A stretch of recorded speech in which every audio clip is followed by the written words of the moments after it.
Welcome to Green and Red, scrappy politics for scrappy people. A regular podcast on radical, environmental and anti-capitalist politics. Brought to you by Bob Bazanko and Scott Parkin. To the Silky Smooth Sounds, the Green and Red podcast.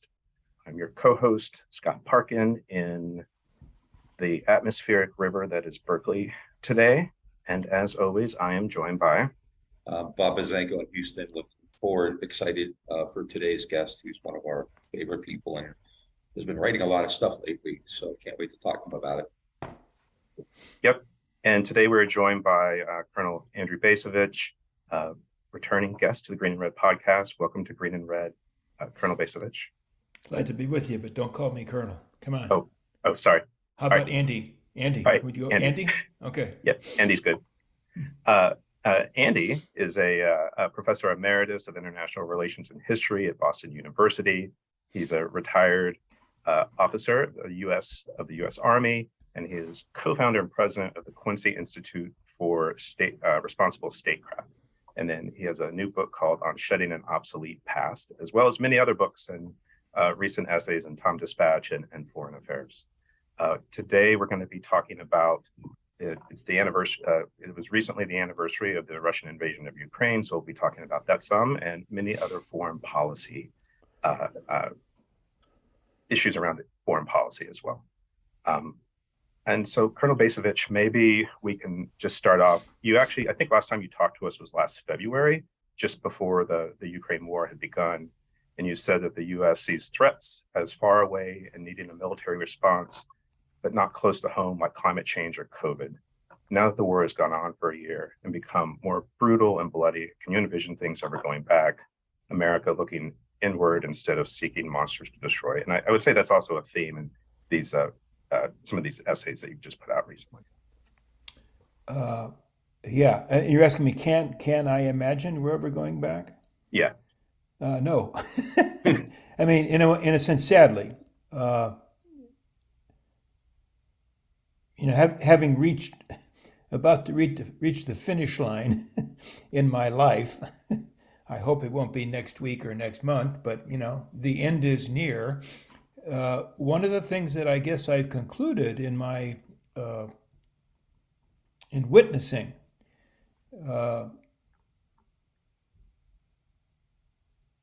America's role in the world is how stubbornly elites, the establishment, how stubbornly the establishment clings to a fairly specific and identifiable paradigm. And the essence of the paradigm is a belief in the imperative and inevitability of American global primacy, that there is no alternative. We have to be the big enchilada on the planet. And what's astonishing to me is, despite the accumulation of evidence to the contrary, that insistence remains intact, as it does to the present moment. I'm assuming you believe that some kind of negotiations, ceasefire negotiations, are necessary. And I went back and listened to our talk last year. One thing that stood out, which I forgot, was that early on, Zelensky was very reluctant and kind of saying all the right things. But now, everybody's really dug in. It's been bloody, it's been brutal, Right. Significant losses, tons of money. Right. Is it even feasible to think? We've heard about the Naftali Bennett story, how the U.S. and Britain scuttled negotiations last March. Is it really even feasible at this point to think that they'll find some way to actually talk this out, or what would that look like? Well, I mean, who knows? As you and I, as the three of us speak, it seems unlikely to happen anytime soon. But there are unknowns here that could affect that judgment. Something that I have been toying with lately in a short essay. I mean, the big unknown is nuclear weapons. I have been struck by the extent to which, at least seemingly, neither our government nor the punditocracy takes very seriously the possibility of nuclear war coming out of the Ukraine crisis. And I don't mean to me the immediate concern is not that suddenly the Soviets are going to launch a nuclear strike against the United States, as we imagined was a possibility back during the Cold War. But I think that there are ways to think about using nuclear weapons that would substantially increase Russia's leverage vis-a-vis the West. Quite frankly, leverage especially against Europe. Imagine that the Russians popped off a relatively small tactical nuclear weapon, perhaps even on Russian territory, as a signal of their willingness to cross that threshold. How would Germany, to take just one example, respond to that? I think they'd go nuts. And therefore, the Western solidarity, which has been constructed with great care by the Biden administration, to me could rather quickly unravel. And were that to happen, then suddenly a negotiated end to the war becomes much more plausible. I am not a nuclear strategist, but if I can imagine that kind of scenario, I sure as heck think that there must be senior officials in the Kremlin who would figure that out and would then seriously assess the pros and cons from their point of view. So, you're right. Right now, everybody says, "Oh my God, it's a frozen conflict. This thing's going to go on indefinitely." That may be correct in terms of, yes, right now at this very precise moment. I don't think it's necessarily going to continue, forever. But we'll see. We'll see.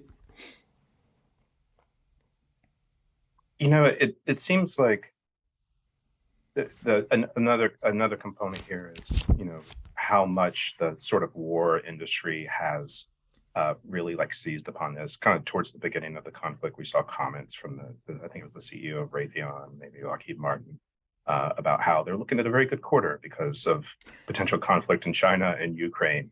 And, that was that was just months after, the US withdrawal from Afghanistan, which was in many ways, at least optically, humiliating for the US.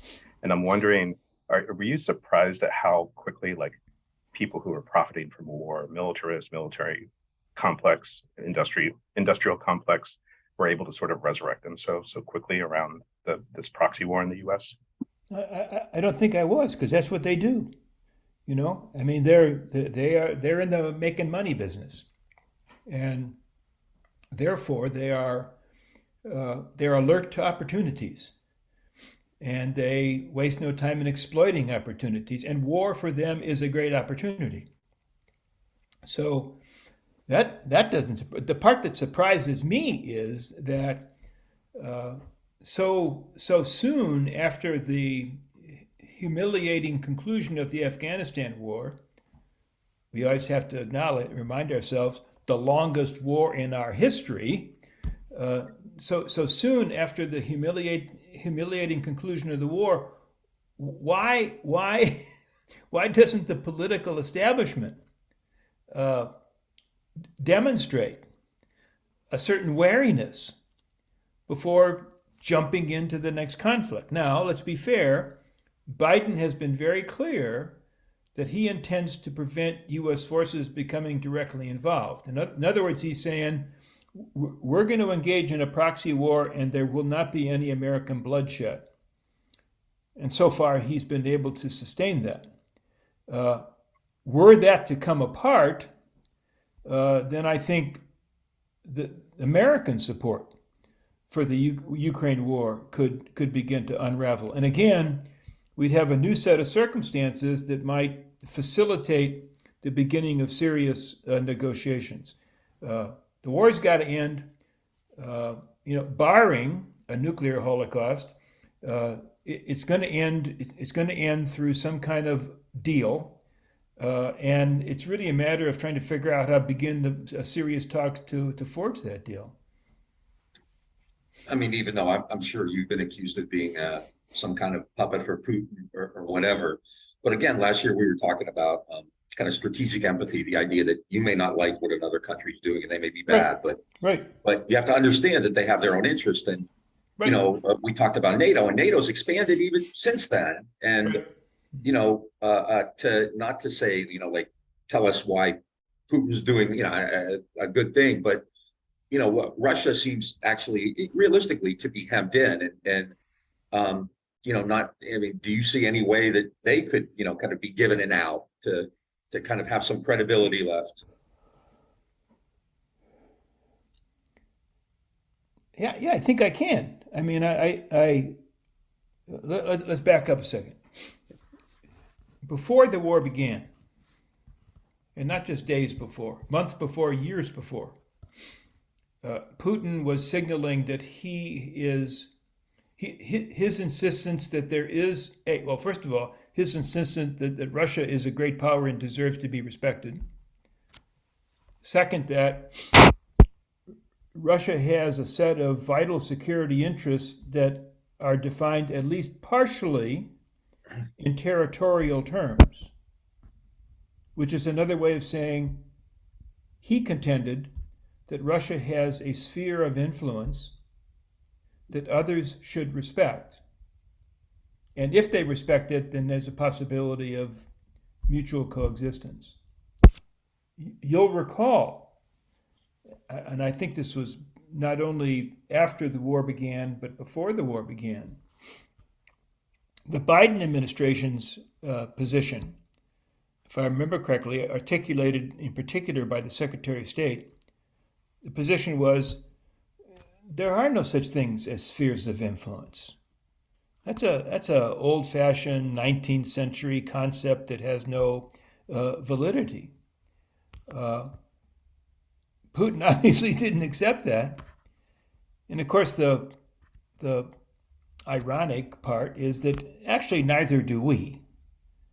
I mean, the United States certainly expects respect for a sphere of influence that minimally consists of the Western Hemisphere and maximally consists of the entire planet. That apart from the People's Republic of China and Russia, but everything else, we expect to have a certain amount of deference with regard to our presence and our activities.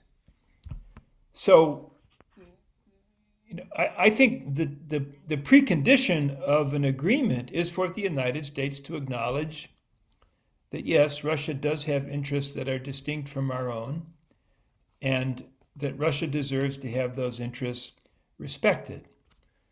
Bob, you're right. Then that makes you that brings out accusations of being a Putin sympathizer, and which is absurd.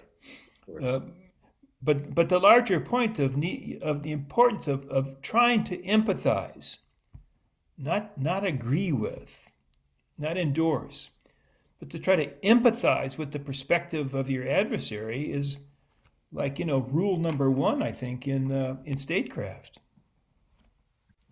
Kind of following up on that, pretty recently RAND, kind of an establishment think tank, put out a big study saying this thing has to end. And then we've talked about Mark Milley before, and Milley has said we need some kind of.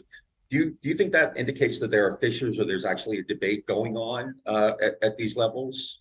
Because Biden certainly seems obstinate. He's throwing money around. He's raising the defense budget. He's ignoring East Palestine, Ohio is very close to where I'm from, and no one seems to care about them. Yeah. I mean, the honest answer is I have no idea whatsoever. Yeah. I mean, it is interesting to me that Biden. One of the overarching themes of his administration relates to his belief in democracy and his depiction of world politics in our moment as really a great cosmic contest between democracy and authoritarianism. I think that's a vast oversimplification, but if it makes him feel good, I don't really care what he says. But the relevant part is we are a democracy.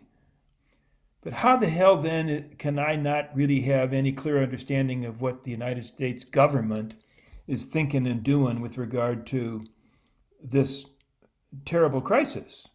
You know,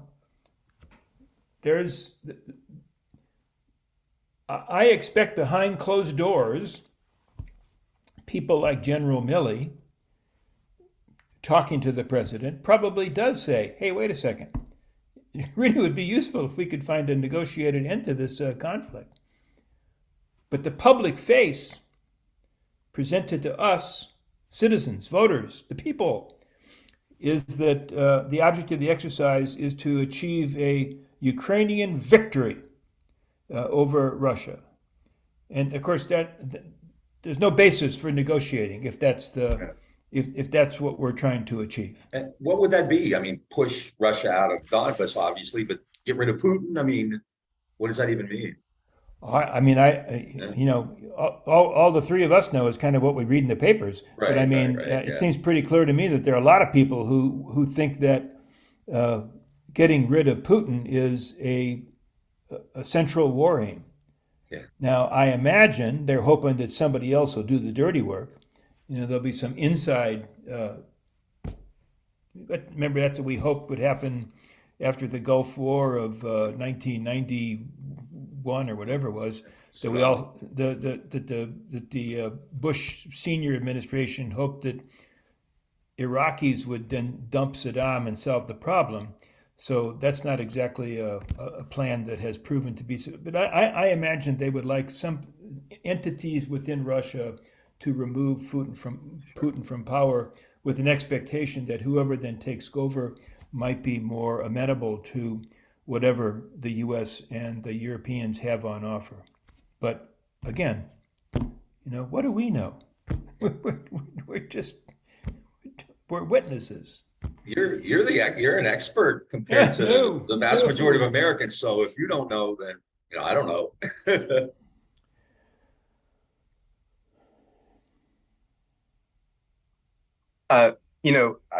Kind of talking about this, like talk about dumping Putin. It seems like there's potential where Biden could be dumped before Putin could be dumped, and it seems like thinking about the elections last fall, it didn't seem like the Ukraine war was even like really much of an issue in the elections, in the U.S. elections last year. And I'm just wondering if you think there will eventually be any kind of like domestic political consequences for the Democrats and the Republicans who support the war, or if it's just one of those things that's less talked about. In the political circles in which I work, I do a lot of organizing work. People barely talk about the Ukraine. They talk more about, climate. They talk about the things that we should maybe be focused on, like climate change or the pandemic or, the cost of living. My view is that if there's no American blood being shed, the American people could care less. That overstates it. But the American people won't see the issue at hand as having real meaning for the United States of America. Certainly the papers are full of discussion, commentary, reporting on the Ukraine war, but it's one of those wars that's way the heck over there. And so that allows the American people to not completely tune it out, but to classify it as a problem of lesser concern to whether or not you can get tickets to Rihanna's new music tour. I want to kind of move a little bit across the world to Taiwan, because the rhetoric I'm seeing right now there is pretty intense. It's somebody who studied this like you have, it's up there. Yep. And I always believe they're never going to try to provoke an actual conflict with China, but I'm not as sure anymore. I just wondered, what you thought of kind of these kind of bellicose hearings in Congress, and you have these military people saying we have to be ready tonight. Yep. Get the four-star general who says we're going to be at war with China by 2025. Right. Oh, wait a Yep. second. It's already 2023. Well, that last year, the I think it was the CNO said 23. He did say 23. No, it's Yeah. a lot of reckless talk. I have visited China one time, and it's now a dozen years ago, and it was a fascinating visit.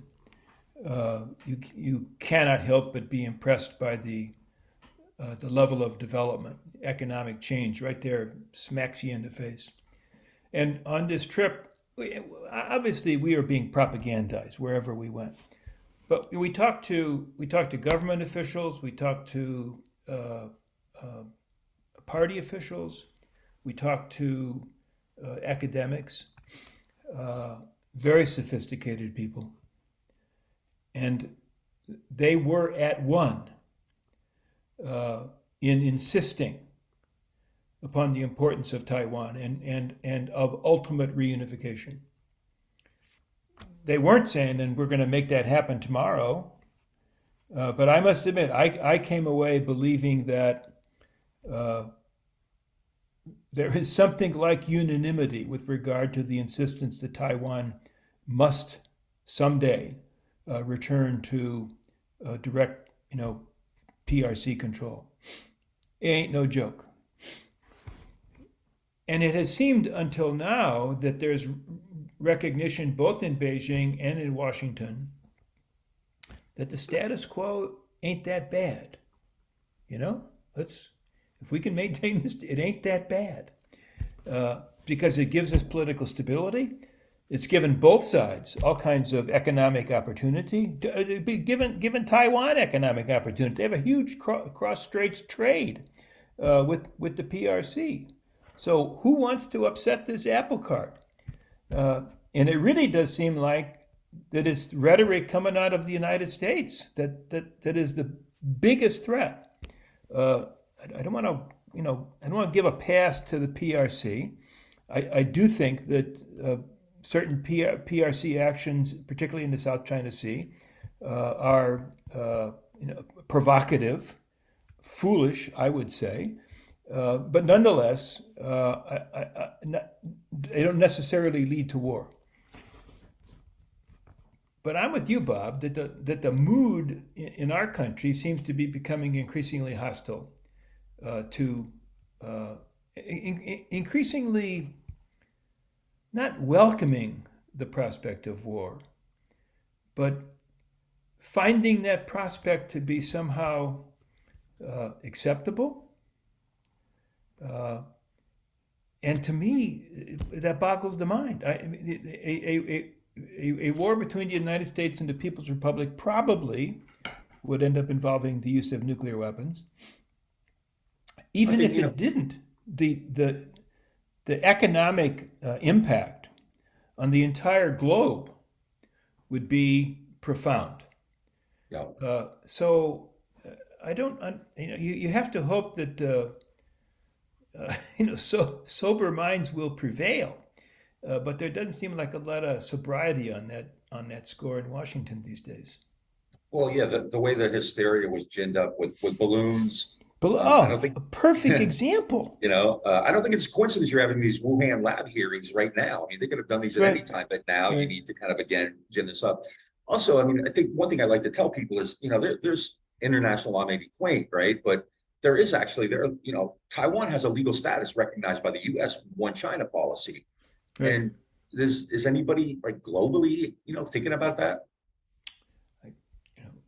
I mean, that opens the door to a bunch of countries doing a bunch of stuff, right? The Pentagon's thinking about it because they're working on contingency plans, I guess. Yeah. I mean, if China were to meddle in Puerto Rico, well, I think we would, the United States would be pretty upset about that. That's the American sphere of interest. Right. I'm sorry, Scott. No, it's good. I mean, it just seems like, I mean, there's like the sort of rhetoric, but then there's also the sort of, what I would say are more material things. Like I was just, they just made a deal to build 4 new bases in the Philippines, facing the South China Sea and Taiwan. Seems, and we've been hearing for a year or two about these deals with the Australians around nuclear subs. It just Right. seems like the provocation is kind of two-sided, and it does like kind of boggle the mind. And then this like hysteria around balloons is also in labs. It's just kind of Well, feels that. I think it's a reminder, the things you just cited. Uh, it's a reminder to us of who has clout in Washington. There was a time before World War II, I guess, where it was widely recognized that the Secretary of State was the premier figure in the cabinet. There was a Secretary of War, there was a Secretary of the Navy, there was a Chief of Staff of the Army, and these were figures in politics. But the Secretary of State was numero uno. That's not the case today. I mean, it hasn't been for a long time. DOD is where the action is. DOD gets the resources, and I think that that's evident in the way U.S.-China relations are evolving, in this growing sort of militancy on the part of the United States, because that's the Department of Defense, which shouldn't be called that; it should be called Department of War. But that's the Department of Defense sort of doing what it does. I mean, we cannot say that we're surprised that DOD is negotiating agreements for new bases in the Philippines. We can't say we're surprised because that's what they do. I mean, the Department of Defense specializes in the projection of military power. And we design U.S. forces to project power. We station them to project power. We develop infrastructure to facilitate the projection of power. So the DODs, they're looking at their playbook and following it. What's so unfortunate is that the State Department is relatively weak, and quite frankly, I think the State Department probably has embraced the DoD mindset to a very considerable extent. So they don't even have an alternative on offer. That's where we are. Yeah, Thank you, I think all of you, for listening and watching the Green and Red podcast. We're talking with Andrew Bacevich, a well-known analyst of foreign policy and global affairs. Today, the headlines was that China is now brokering talks between Iran and Saudi. And so there's a diplomatic offensive too. While the U.S. has, massive nuclear advantage, huge bases advantage, China's kind of going out there. And I mean, I think the rest of the world is looking at this, both in Ukraine and China, is looking at these much differently than the Americans aren't they? There's a different global perception of the U.S. I think that's absolutely true. Yeah. Europe, broadly speaking, is doing what it has mostly done, and that is it defers to Washington on matters like the Ukraine war.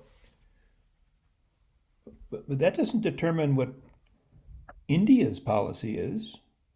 It doesn't determine what Saudi Arabia's policy is, or Brazil's policy, or Turkey's policy. And again, this is one of the key things that this is not like an original thought on my part, but the distribution of power globally is changing. It doesn't mean that the United States is going to be left out. Doesn't mean the United States is going to decline to become a third-rate power. But it has become a multipolar order. And therefore, the perspective of some of these other countries has to be taken into account. And the notion that just because we don't like Putin, everybody else isn't supposed to not like Putin, simply doesn't work anymore. Although, again, I think if you're in Washington, or if you read the New York Times or the Washington Post, you're not going to get that alternative perspective.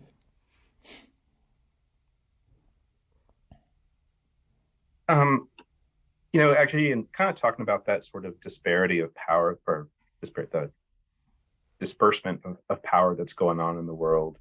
In your foreign affairs essay, you actually talk a lot about NSC 68, which I really appreciate. As a young grad student under Bob Bazenko, I actually learned a whole lot about that. And you make a point that, Washington seems to, you said this earlier, but they're stuck to this sort of like paradigm of Cold War, NSC 68. And it seems like it's somewhat intensified. And it also seems like this is somewhat from the foreign policy establishment a response to the Trump presidency, where he was wanting to do things like get us out of NATO and in the forever wars, at least rhetorically. Yeah. And I'm just wondering if you could, this is a big question. I think this is going to lead to a bit of a discussion, but I'd like to hear a little bit more about your thoughts on that.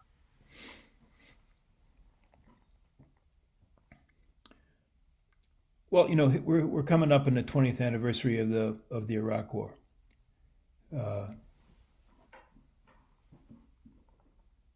Which I think was the principal expression of U.S. efforts, Bush administration efforts, but not simply the Bush administration, principal expression of U.S. efforts to show that 9/11 really didn't mean anything. That by God, we were still number one. And we're going to go kick some ass in Afghanistan. We're going to kick some ass, especially in Iraq. We're going to get rid of this guy, Saddam Hussein. We're going to achieve at least significant control in the Arab world, if not, some thought, transform the Arab world. And once the dust settles, and it won't take long, once the dust settles, there will be no mistaking who's in charge. And I guess along with Vietnam, I don't know that there has been a greater miscalculation in American policy in all of our history. Because it sure as hell didn't come out the way the Bush administration or the neoconservatives thought that it would. And I think that to an extent that we still don't, we're not able to measure, the war triggered a backlash. And it was a backlash from the bottom up. It was ordinary people who already had all kinds of reasons to be disenchanted with the direction of American policy. Some of their disenchantment might be things that you would agree with, some might be things that you disagree with. But the country was going in a direction that a substantial number of our fellow citizens said, I can't support this, I find this objectionable. And then on top of that, the Bush administration embeds us in this totally unnecessary and very costly war. I think if you want to know why Trump became president, that's where your explanation has to begin. And God knows Trump is dishonest. God knows Trump is incompetent. God knows he wasn't remotely qualified to be president of the United States. He's a buffoon. I'll give you whatever negative descriptions you want. But he did have a sense, I think, an accurate sense, that the American people were fed up with what they perceived to be ill-advised adventures abroad. And the Iraq War was that in spades. They elect him president. Of course, we get all the rhetoric of America first and charges that isolationism is around the corner. None of it actually comes to pass because the guy's totally incompetent, doesn't even have the necessary attention span, I think, to actually follow through on anything that he said. But nonetheless, I think I say in the foreign affairs piece, the foreign policy establishment has a nervous breakdown. Everything that we have most feared seems to be coming to pass. Look at the guy who's in the White House. Again, it was an exaggerated fear because Trump didn't have any idea what he was actually doing. But nonetheless, it now seemed like isolationism, in air quotes, was now upon us. And I think that struck panic into the hearts of the foreign policy establishment. And they're still afraid that out there in places that they don't even know where they are, like East Palestine, Ohio, that there's all these ordinary people who don't understand why we need to have bases in the Philippines. And go ahead, Bob. No, they're actually, I've seen interviews, like I said, I'm from around there. Mm-hmm. And these people who are, not part of the sophisticated Northeastern elite were directly saying, like Biden's in Ukraine right now, giving them billions. I mean, they made the connection. It wasn't that hard. Right. And I mean, you bring up an important point, because when you look at things like, when Biden announced the withdrawal from Afghanistan, it was like 2/3 of Americans supported it. Right. Support for Ukraine is waning right now. Right. In the 80s, Central America was never popular. I mean, this country, there's a huge gap between the elite who make these decisions and the rest of us. And which I guess is kind of sobering and actually, to me, kind of bleak, because it kind of means that they don't really, which I believe, but they don't really care what we think. I've always believed that, but I think it just kind of continues to show itself. But to me, the puzzling part, I agree with what you just said. Therefore, one would think that, I don't care which party it would be, the Democratic Party, the Republican Party, doesn't matter to me, that one of the two of them would say, hey, wait a second, there's an opportunity here. There are new ways for us to speak to the American people, to tap into the sources of their distrust. And one of them has to do with our propensity for war and our role in the world. Maybe we should take seriously their complaints about all the money that goes to Ukraine as opposed to it goes to East Palestine. Maybe we should take seriously their anger about the losses that we suffered in Iraq and Afghanistan. Maybe there's a new way to frame U.S. foreign policy that will get our party into the White House again. And that doesn't happen. I mean, in both parties, the idea of substantially reimagining America's role in the world is off limits. There is a left in the Democratic Party that would welcome big change in foreign policy. There is a far right in the Republican Party that would welcome serious change in foreign policy. But the center is committed to the status quo. The debacle of the Afghanistan withdrawal, it's only a couple months later that the Congress passes a new spending bill for the Pentagon. No debate. They increased the defense budget. Yeah. They gave more than Biden asked for. More than Biden asked for. Yay! Yep. And here's bipartisanship for you. Oh yeah. It's you have a hard time getting your brain around it. I had the computer on yesterday, but I was listening, but I wasn't watching it. And I heard somebody talking about Syria. And, after a second, I had to look over because it was intriguing, because this is like saying kind of the stuff that you or I or Scott would say. It was Matt Gaetz. Yeah, right. Right. But they are, on the left and on the right, these are categorized as fringe opinions. Yeah. That should not be taken seriously. I don't know. I don't know if Scott has any. I know we're getting close to the end. I just have one last thing. I don't know if Scott has anything. This is actually more of a curiosity. We talked to Seymour Hersh last week, who, by the way, had really a lot of nice things to say about your work. He's a big fan. But I just wondered what you thought of all that. His allegations about Nord Stream. The U.S. now seems to be scrambling to come up with an alternative version. Well, I mean, I'm a fan of Seymour Hersh, although, he's got some blemishes on his record where I think that he pushed the evidence farther than it really would be appropriate to take it. Aside.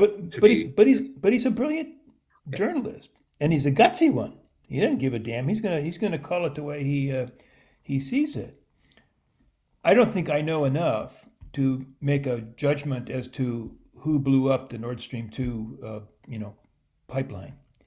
But it is fascinating that as soon as Hirsch publishes his article, that we now have in the mainstream press all these other articles saying, well, we don't know, but it could be them, and it could be these guys.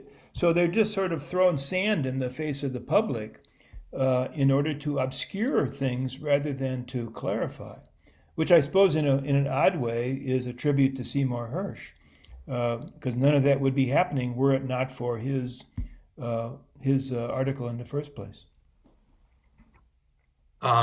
As we go, just do you want to say something about responsible statecraft? I'm a big fan. I check it out all the time, and also your new book, if you want to just mention. Well, let me just talk a little bit about QI. So we're a think tank in a city that has dozens of think tanks. We're a startup. We're about a little more than 2 years old. We stand for restraint. Critics will say we are isolationists. We are not. We absolutely believe in the importance of the United States being engaged in the world. We don't think that a military power ought to be the primary expression of that engagement. So it's probably fair to say that we're anti-war, at least we're anti-stupid war, and most of our wars seem to be pretty stupid. We've got a staff of about 40 in Washington, D.C. I'm not there. I live in Walpole, Massachusetts. I'm easily the oldest person associated with QI. So it's young people, a very diverse group, nonpartisan. We don't try to be Democratic. We don't try to be Republican. We try to be people who are principled in offering a critique of U.S. policy and proposing an alternative. And we're young and we're feisty, and I think we're doing good work. And yet we all acknowledge that we have a big task ahead of us if ever we're going to bring about real change. But it's a fight worth fighting. I believe that, and I think everybody at QI agrees with me. Just want to say thanks, and also just to blurb your new book on, oh, you can't see it in my blur, but on shedding the obsolete past and obsolete past, bidding farewell to the American century. Well, thank you. That's essays that appeared in Tom Dispatch over a period of years, and I hope people will think that they're worth rereading or reading together to see what the themes are. Yeah, it's a great collection. Thanks. Thank you. Hey, folks, that was Andy Bacevich talking with us about all matters foreign policy. You've been listening to the Green and Red podcast. If you like what you're hearing, please check us out on our social media channels on Facebook, Instagram, and Twitter. If you're watching this on YouTube, hit the subscribe button. And if you like us a lot, you can make a donation. Go to greenandredpodcast.org and hit the support button, or you can go to Patreon and become a patron at patreon.com/greenredpodcast. And we'll have lots of info about Colonel Bacevich's articles and books in our show notes if you want to check them out. So we'll talk to you all again soon.